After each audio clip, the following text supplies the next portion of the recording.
Hey, Democrats, what happens if you win? Who are you going to be mad at? Oh, cats and whiskey. I'm Rob. Tonight's cat is Rosie. Tonight's whiskey, once again, Crown Royal, because tomorrow, half of us are going to want to move to Canada. One night to go. Can you believe it? Here we are. So last night I was talking about how I feel the Democrats' real policy is just rage, this rage monster. So I'm wondering, and this is serious, what are you going to do if you win and you have to govern and you don't have Trump to beat up on? And before we get started, it may seem like I'm some angry Republican. I'm not. I'm actually a really angry independent. I was a Bernie bro. And then after the DNC kneecapped him and they had to fire Debbie Wasserman Schultz for it, you can read all about it. And then I was for Tulsi Gabbard. How dare I support a female Army veteran who wants to get us out of wars? I'm a monster. And then the DNC kneecapped her too. But that's a show for the other time. It's the DNC I'm mad at, not the Democrats. I used to be one. Now I'm just stuck in the middle. But so as I mentioned last night, for 4 years, bye, Rosie. For 4 years, you've been so mad.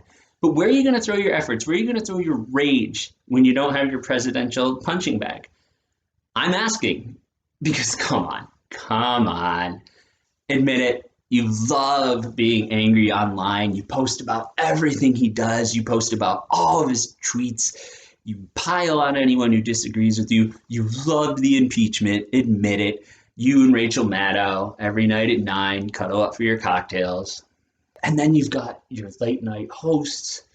And then you've got your SNL to end the week. And you get to cuddle up in your warm echo chamber anger blanket. And you start it all over again the next week for 4 years.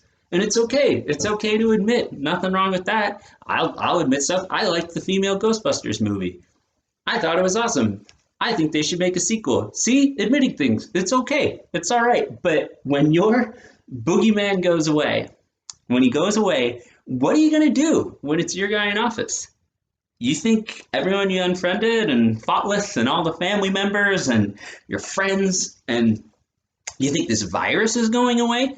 You think civil unrest doesn't happen under Democrats?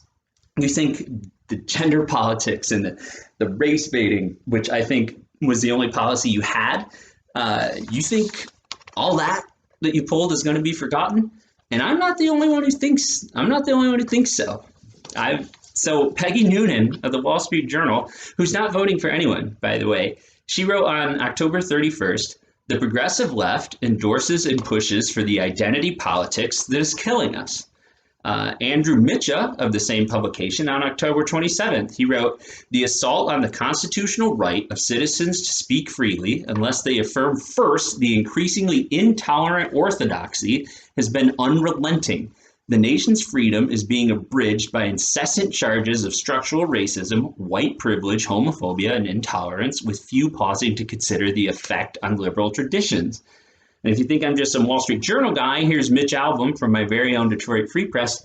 The looting, burning, destruction, and intimidation of innocent citizens was far too often excused or ignored because once again, certain forces felt bad behavior, even violent behavior, was justified in the ideological struggle. A common refrain has been, and here you go, guys, if Trump goes away, we'll all go back to being nicer. That's naive, like a 5-year-old pointing to his kid brother and saying, he started it. So, like Mitch said, you think anyone's going to forget how y'all acted? The cable network, the Facebook, the Twitter, you hated the guy. That's every leading news story. Trump this, Trump that, Trump this. That's all you had. What are you guys going to do when you're in charge? Who's your news going to blame? You going to still blame Trump? What do you do? I'm seriously asking. You're going to have to govern. You can't just sit there, beat up on a guy. Are you going to blame whichever side of Congress the Republicans take? Oh, man, if it wasn't for the House, like, that's what you're going to do? Who's your boogeyman going to be? I'm asking for a friend. that I used to be with. I'm just wondering, you know, it's easy to be in the audience and throw tomatoes.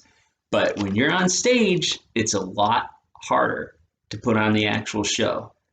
So one night, as King George said, good luck.